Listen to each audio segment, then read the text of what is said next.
So we finally get spring practice and we finally get some video. It's been kind of fun to watch.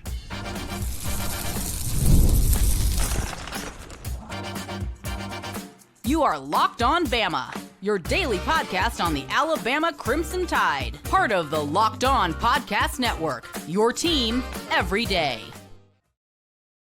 Hey, everybody. Welcome back into Locked On Bama AHSA Radio Network's Luke Robinson. That's me. Alabama internet legend Jimmy Stein. That's him. I'm still rolling with that until somebody gives me something much, much better. I'll dig it. I'll take legend, I suppose. I am old. No one ever says legend about, a kid. Maybe Ryan. Yeah. So want to thank you every day for being here every day. Thank you newbies for being here today. And thank everybody for being here every day. Boy, I butchered that. Doesn't matter. So video of spring practice came out. And, I feel like a kid in a candy store just over here. I'm loving it. I'm loving even I took 3 pages of notes. Not 3 pages, 3 sticky pages of notes from both videos. Okay, that's great. Here's what I'm going to have you do then. I'm going to put on the video in the background for me while you're talking about it. And if something jumps out on the video, then I'll bring it up. But your 3 pages of sticky notes sound better than what I had. Well, keep in mind, I think you're going to be showing the UA video. There's two videos that Alabama put out. By the way, there was just one comment. And since it's one comment I saw, it might be more people that feel this way. This video is not stolen by On3 or Locked On Bama. This video is put out by Alabama specifically so media distributors just like us at Locked On Bama can show it to you guys and comment on it. So it's produced by Alabama for this reason. And, I just saw somebody say on the BOL board that wow, not really cool that On3 steals Alabama's video. Alabama produces the video specifically for On3 rivals, 24/7, Tighter Insider, the Associated Press, ESPN, and Locked On Bama. Can show it. It's produced for that reason. It's not Alabama going, hey, you can't show our video without people attributing to UA. My question is, can we show it? Yeah. Oh yeah. Sure. Alabama produces it for media distribution. It's produced for that purpose. Okay. All right. We'll continue. So that's exactly why I was bringing it up, because I think some people get confused over, whether this site or that site can use videos. But no, this specific video is produced for that reason, for media distribution. And as crazy as it sounds, we're media. And we are media. And so, yeah, you know what? I probably should so this is good. So we should be able to do this about every day then. Yeah, every time Alabama puts out a video for media distribution. Okay. All right. Well, okay, so continue with your notes. Now, if it was premium video on Yay Alabama, that would be different. That's premium video that you have to subscribe to Yay Alabama to see. We couldn't show that because that belongs to Yay Alabama. But this video is for media distribution, and so fans can see it. And how do fans see it? Because they subscribe to sites or belong to sites, or they listen to Locked On Bama. Cool enough. Or watch Locked On YouTube. Yeah, but I got 3 pages of both videos. So I'll go over. No, feel free to put it up if you want. If you know how. If I knew how, I would. If you knew how. I don't know how. I certainly can't do it from here, and you're at the fancy control center. But what I talk about is on one video I thought it was interesting. I thought one clip, and this is what I'm able to see. Some of it's a little educated guess, but I saw one clip of Olas Allanin at practicing on the offensive line. Looked to me like in that one clip he was at left tackle. Now that's just one clip. Doesn't mean he spent the entire practice at left tackle, but it is interesting. Coach DeBoer did confirm in his press conference that Olas took some snaps at tackle, but he'll continue to play inside as well. But I thought that was interesting. I saw Bray Hubbard with a great pick, an interception. And why I bring it up is because it looked like it was on 11-on-11 work. So that's a legitimate interception. as opposed to just, hey, a quarterback's throwing to a receiver running a route and a drill. Now, this looked like 11-on-11 work, which is literally like a real play, right? And Bray comes up with a pick. Isaiah Horton made a great play. Looked like he was being defended by Ivan Taylor. So it's kind of newcomer on newcomer. And of course, the experienced junior should have a little bit of an advantage over a true freshman in his first practice. But it was a sharp looking play by Isaiah Horton. I'll bring him up again momentarily. And another drill. This is just drill. Ryan Williams getting off the line of scrimmage, covered by Dre Kirkpatrick. Ryan murdered him. It was not even close. But let's keep in mind, Dre's a safety. He doesn't do a lot of one-on-one coverage against receivers in Alabama's scheme, playing safety. So it's not like Dre's going to have to cover somebody. But Ryan, it was just a reminder of how ridiculously good Ryan Williams is. He gets off the line of scrimmage against Dre like he did it in his sleep. It was so good. Cam Calhoun made an interception and a strip of Jalen Hale. One of the best plays on the videotape. Cam Calhoun, I think, might be a bigger thing than I initially thought when Cam Calhoun joined Alabama from the transfer portal. I'm like, well, he'll be good depth. That's wrong. That was just a wrong initial thought. I think we're going to see a ton of Cam Calhoun, even though he's probably not going to start at cornerback ahead of Zabian Brown, ahead of Damani Jackson. We're going to see a lot of him. And that play is, boy, they had completed a pass. Somebody completed a pass to Jalen Hale, who is back practicing. He's got a knee brace on, but Jalen Hale is back practicing. He's a full go guy, even though he's wearing a brace. They complete a pass to Hale. Calhoun strips him and turns it into an interception on a fantastic play. A circus catch, and I think Luke may have referenced this already, if I remember, or maybe someone else did, but a circus catch by Latsier Brooks. Latsier Brooks made a fantastic catch on one of the videos. Like a walk-on was trying to cover him. It wasn't so much about that Latsier got a little separation from the walk-on. No, it was his adjustment to the football. And considering Latsier is a speed and quickness guy, that's what he is. He's a speed and quickness guy. Anytime Latsier flashes ball skills like that, that's when we need to get super excited, because if you're already a speed, twitchy athlete and then you add ball skills to it, you become Jalen Waddle. And I like Waddle. I like the Waddle comp here, though not saying he's Jalen Waddle, but there's only one of him in the world. But he's like Waddle, and that'll be fun to watch. I saw Bray Hubbard break up a pass to Josh Cuevas, again, where Bray Hubbard looked pretty sharp. We know he's going to be a star on this team. Maybe the best highlight of the whole two videos, and I'm sure Luke has seen this, Tim Keenan intercepted a tip pass that was intended for Jam Miller out in the flat. Yeah, I like that. I like the move of Tim Keenan to cornerback. I think he's really improved his feet, and I think this will be a good move. It'll be tough to get off the line of scrimmage against his jams out there. Risky. But look, yeah, you got to get around it. Even if he doesn't jam you, you have to go around him.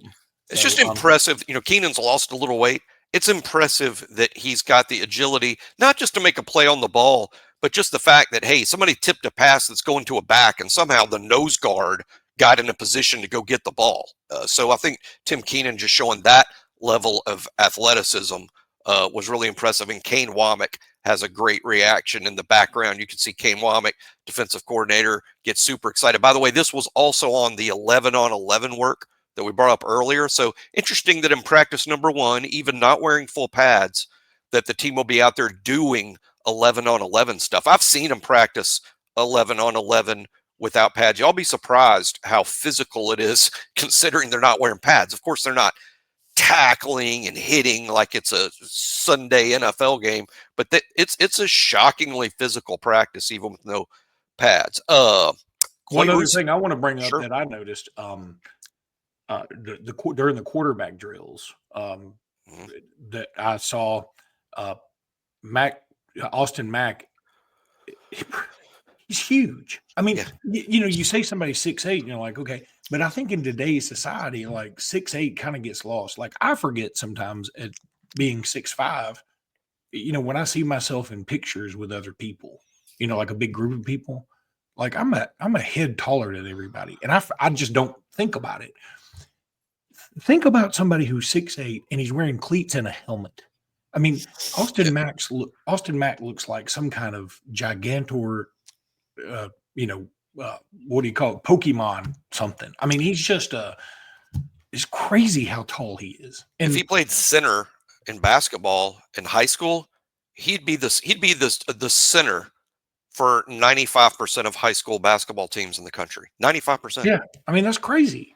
But I thought he looked pretty good. Again, we talked about this yesterday. One of the things that was put out very early was the pass from Keelan Russell to Jam Jam Miller. Miller, I think it was. And boy, it was, and again, it was against air and there was nobody there. And it's just, but I mean, it's like the swimsuit competition in Miss America pageant. I mean, It's exactly you're like not that. wearing the swimsuit you necessarily want them to wear, but you can see, you're like, oh, if she wore the swimsuit I want her, so you'd be fantastic. Well, hopefully we'll get Keelan in a swimsuit before the spring practice is over. I knew that would take a bad turn. Quay Russaw was he's trimmed up. That's on the roster, and then they showed just a brief clip of him. He's noticeably trimmer. I think what they want, Quay, that to me tells me, could be wrong, this is my interpretation, tells me, Quay, we need you better at rushing the passer. We need a quicker, twitchier Quay Russaw than the one we had last year. So I think it's going to be an emphasis with Quay on getting to the passer. Made yet another reference that, quote, this is what I wrote down, Cam Calhoun is all over this tape, which means I think we saw Cam Calhoun more than any other player. And hey, that's partly because that's just what they filmed and edited. I also like to think it's because Cam Calhoun was all over the place making plays, and they couldn't help but get a lot of it on And tape. it could be purposeful. It could be purposeful. Could be purposeful. There is some purpose to these things often. Luke just mentioned it. I said Keelan to Jam. That's an incredible throw. We just watched NFL quarterbacks this weekend at the Combine, prospective NFL quarterbacks doing the same thing, throwing to receivers against nothing but air. And somewhat even those guys are inaccurate at times. It is a thing to throw the ball downfield exactly on time, exactly accurately. It was impressive. But then on the very next clip, they show Keelan. He completed a pass to Jalen and Bakwe, but it was a little off. It wasn't a great throw. Probably a completion in a game. Bakwe did catch the ball, but it wasn't a super throw. And I like the fact that it was like a reminder. The first clip, wow. Second clip, still got to work on some things. Got us a new sponsor, Jimmy. Get the supplies you need from the site made for skilled trades. That's Supply House. Whether you're in plumbing, HVAC, or electrical work, Supply House is the reliable way to order products online. Their easy-to-use website is packed with helpful resources and the latest product info to help you get the job done right. Plus, with a complete inventory of over 200,000 parts from 400-plus top brands, you'll find exactly what you need, delivered fast from coast to coast. Need help with an order? Supply House offers expert support and industry-leading service, so you'll always talk to a real person. And for trade pros looking for an extra edge, their free Trademaster program offers exclusive perks like a dedicated phone line, free shipping, and discounts on every single order. Thousands of skilled professionals are already taking advantage, and now it's your turn as a skilled professional. Join the Trademaster program today at supplyhouse.com/TM and start ordering plumbing, HVAC, and electrical supplies with just a few clicks. Plus, use promo code SH5 for 5% off your first order. That's supplyhouse.com. Cool. I always love that little awkward silence between when I finish my live read and then I have to unclick the banner and go to the other thing. And you always are struggling. You're like, am I supposed to say something? This time you're just like, cool. Well, I thought it was a good commercial. That was a good live read. And I'm now we know there's one more thing out there to that we can patronize. Should the need arise for your HVAC, plumbing and supply type stuff? Here's the thing. I'm going to suggest Supply House to everybody I hire to do stuff for me like that, because I can do Zero of it. I am not a do-it-yourselfer at all. I am the complete opposite of a I'm like, do-it-yourselfer. I'm a do-it-not-myself guy. I'm a, what's it? NYDI. No, you do it. Yeah, I'm ridiculously bad. It's like, oh gosh, I really would like a sandwich. Can I farm this out to someone? We're going to get into some recruiting here in a second, but occasionally my wife gets on to me. Like last night, she was like, "Hey, can you handle dinner tonight? Because we're not getting into like." I thought she said 6:45, but it was 5:45. And I was like, "Well, I was planning to go work out, do some lat stuff." But I was like, "I'll go to this one place," and she goes, "Well, I was really thinking you'd cook," and I was like, "Oh God, wow." I know. I was like, "That's a lot. That's going to the grocery. That's getting the stuff prepared." I was like, cooking for me is like, I need to know 3 days in advance. I'm the same way. I like doing it. But I need some advance time because I need to kind of psych myself up for it and get excited. I can get excited about it if I plan it out 2 or 3 days ahead. But this, hey, we need dinner in an hour. Can you get started on it? I'm like, whoa, we need to hire Alice from Brady Bunch. Yeah, I would not. I would make it on. I would be the first one chopped on Chopped. I can tell you that right now. All right, so Tristen Keys, a wide receiver, who's number one wide receiver in the country. By some, I'll say this: Rivals still has Cederian Morgan from right here in Alexander City as the number one receiver in the country. I'm not saying it's hard to say who's number one because I hadn't seen enough. I've seen Cederian; he's a dude. I watched Tristan just this morning again. Let me tell you, he's so good it's hard to come up with a Bama comp. And you would think, boy, there's got to be a Bama comp. There's got to be a Bama comp because look how many first-round receivers Alabama had in the Saban era. So we can just name, is he like Ruggs? Is he like Devontae? Is he like Calvin? He's unlike really all of them. I think I'm going to name a name that I think he's closest to. But I tell you, I was so determined that I went back and looked at a few guys. I went back and looked at Julio to come. Like, is he Julio? Is he Coop? I mean, I'm settling on this. I think he's most similar to Jerry Jeudy of the receivers that Alabama has signed in the past 15 years. I think he's most similar to Jerry Jeudy. But the reason the comp isn't perfect, Luke, this guy's a little bigger than Jerry Jeudy. He's going to be a little bit bigger guy than Jeudy, but he is a lot like him. And if you're like, hey, I want my wide receiver to have these following 10 traits to be the wide receiver you create in a lab, this dude checks all of them. He's fast. He's quick. He's got great hands. He's good after the catch. He runs routes like he was born to do it. He's bigger than most everybody that tries to cover him. He's faster than most everyone that tries to cover him. He's playing against pretty good competition. This is big school Mississippi ball. Big school. So he's playing against big schools in Mississippi throughout his tape. His hands are great.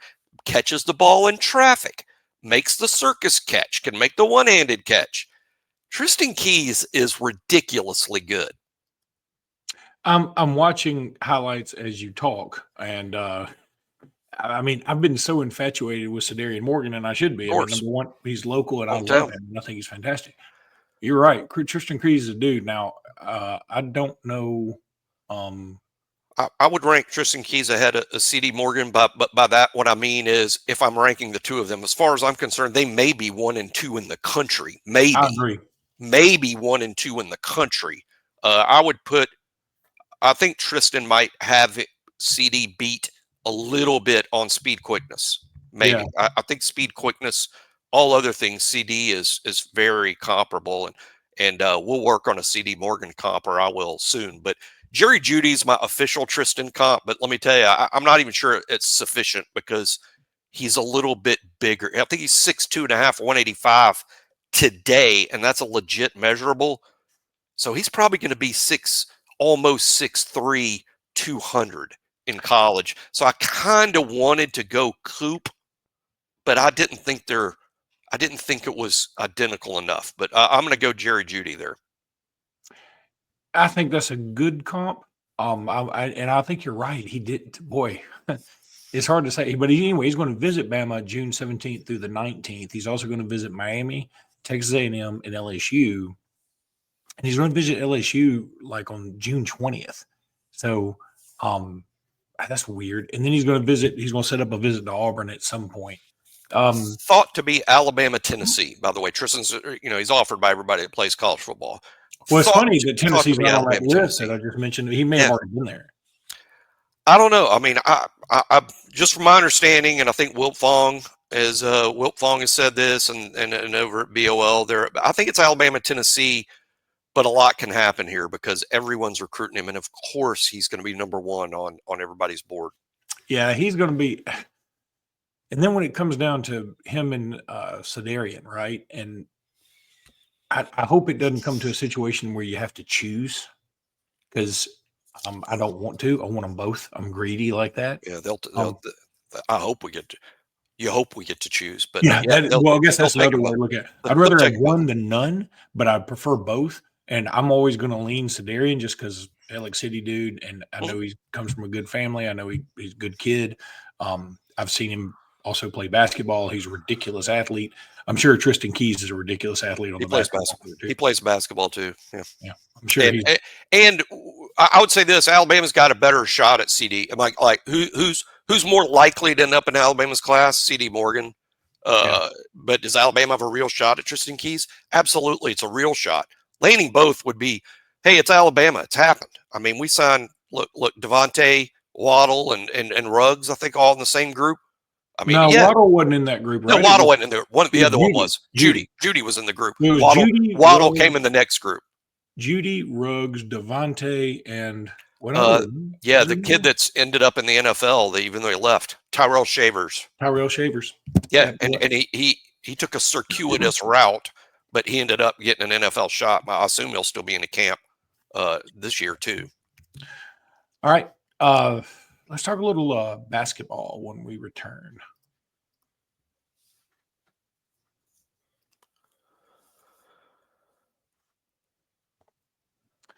All right, so tomorrow night, huge game against Florida. We know about this. It can determine if Alabama even has a shot at a 1 seed. I'm resigned to the fact that it's going to be difficult to get one at this point. I think Tennessee is probably going to take that gem, and that it does make you a little sick to your stomach because we had them beat the whole game and we pooped our pants. I mean, there's no other way to say it. And it's partially on. Well, it's not partially. It may be entirely on Nate, but as we said, he owned it. So we need to be cool with that and move ahead. CBS bracketology has Alabama as the 2 seed in Duke's bracket. Don't love it because I don't love it, but I don't hate it. Duke is playing really, really well right now. I watched them last night. Cooper Flagg, look, I would probably vote for Janai Broome Player of the Year. I probably would. Cooper Flagg is the best player in the country. He's the most gifted. He's the most gifted basketball player I've seen this year in college basketball. He's going to be an enormously popular NBA player too. I mean, he's what the NFL is. I mean, what the NBA needs. He needs somebody to inject some life in this because some of the new guys that have come along, John Morant, he's been in some trouble. Zion Williamson, at times it looks like he doesn't even like basketball. And some of the foreign guys are kind of hard for some Americans to get behind. I mean, I think Daniel Wembanyama is fantastic and a fun as heck basketball player to watch, but he's from France. Not that there's anything wrong with that. Yeah, but and he's hurt, by the way. He is hurt right now, and he's out for the year, I think. But I'm just saying he's probably not going to be the face of the NBA for American fans. Luka is similar in that way. I mean, Luka is unreal. I don't know that Luka is everyone's favorite basketball player unless you're a Mavericks fan. And now if you're a Lakers fan, heck, I think LeBron's probably more popular. Luka, unbelievable. But I think Flagg, he's going to be extremely popular and no doubt the first pick. I can't imagine him. I can't imagine anybody. I mean, maybe some bad franchise. I mean, like the Raiders would not draft him first. It'll be a watched ping pong ball or however the heck they do it these days. I guess it's ping pong ball. I don't know that they still use that system. I'm just saying that it'll be like there'll be some competition for that first pick because that's how big a deal I see him as. Okay, so the Florida game, I'm looking at the ESPN analytics, and we'll talk about this a little bit more tomorrow. But they have Alabama as obviously the favorite to win this contest. I don't think they have them, winning it by a ton. They have them 62.5%. Of course, you could say, hey, they had Alabama probably an 80% chance to beat Ole Miss, and they didn't do it.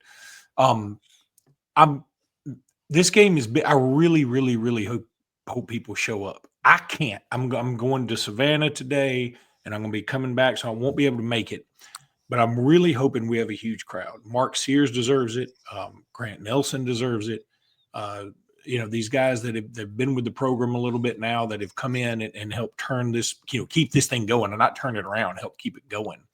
And so I'm hoping for a monster crowd. It's a 6:00 game, which has its own problem. That's the thing with these 6:00 and 8:00 games. 6:00 is probably too early for people to get down from Birmingham sometimes. And 8:00 is everybody's like, I can't get home at midnight, or whatever. We need like 6:18 tips. You need 7:00. 18 it minutes used after to 6. be back in the day, it was 7:00. And by the way, every game on Saturday was like at 3:00 or 6:00 or something. And then the midweek game was always on Wednesday, and everybody played, and it was always at 7:00. Pretty amazing, though. I think ESPN has found a way through SEC Network. Every SEC basketball game is on ESPN, one of the ESPNs or SEC Network, and this is the price we pay for every game being on TV. It's over 2 nights and some tips are at 8:00 Central. So if we do beat Florida, and let's assume we do, then we do guarantee one of the top 4 seeds, and we will move to the number 2 line. Now, you mean in the SEC tournament? In the SEC tournament, yeah. Mm-hmm. And then if we, assuming Auburn wins, and again, I've got to predict Auburn to beat Alabama on Saturday, just because that play is going to be at a fever pitch, and I know that Auburn's not playing for anything necessarily, but Alabama lost at home. I think it's fair to say Auburn's going to win that game. I'm not exactly sure where that would put us. I assume we'd lose a tiebreaker to Tennessee. So they would probably be ahead of us. We would have the tiebreaker over Florida. So I assume we would be 3 then. And that really works out badly for Auburn, if you ask me, because then Auburn would have to go through in the SEC tournament. They'd have to ultimately probably go through Florida and then the winner of Bama, Tennessee. So that would be tough. Of course, Alabama and Tennessee would have to face one another, but and again, who knows how seriously everybody's going to take the SEC tournament, because those 4 teams are going to all be 1s or 2s. It doesn't matter what happens just about. I mean, I don't think Alabama can fall to a 3. There are people who think they can. I don't think they can. I think they're going to be a 2. If Alabama's in the SEC tournament, my number one wish is that Alabama wins it, because you want a team full of vicious competitors, and you want them to say, doesn't matter. Hey, I'm playing basketball against an opponent and I'm going to win. I mean, that's what you want. But what I hope people understand is, if you do fall short, even early, it's not the end of the world by any means, because the world starts in less than a week from that point. I mean, that's when it's really going to matter. And that rest is probably a little bit helpful. It certainly was to Alabama's benefit a year ago. But do I want to win the SEC tournament? Yeah, I want a team full of kids that want to win every time they do anything, because what you need is vicious competitors. Ask Nick Saban. Yeah, it definitely would help to do that. I mean, and again, I want to win it. I'm like you. It's the same thing with the regular season. I want to win it. I definitely want to. I want the banner. It's all great. But if you don't, it's not that big a deal. And I hate that. Yeah. You keep saying that, but I hate that so much. I don't want to keep using the example that, boy, look what happened to Alabama last year. They lost early and it helped them in the NCAA tournament. I believe that that's true. I believe it did. Look at NC State, though. They weren't even in the NCAA tournament. They won their way in, played all the way through the ACC tournament, won the ACC tournament, and they get to the Final Four. So it's not like, oh, the magic formula is losing early. No. There's a million ways to skin a cat, as they say. So winning the tournament can build momentum for sure. So, I want to win it, but I'm just saying there's no reason to to sob yourself to sleep if they lose in the SEC tournament. It means more rest. All right, that's going to do it for today's podcast. We'll be back tomorrow with more. Until then, roll tide, everybody. Roll Tide.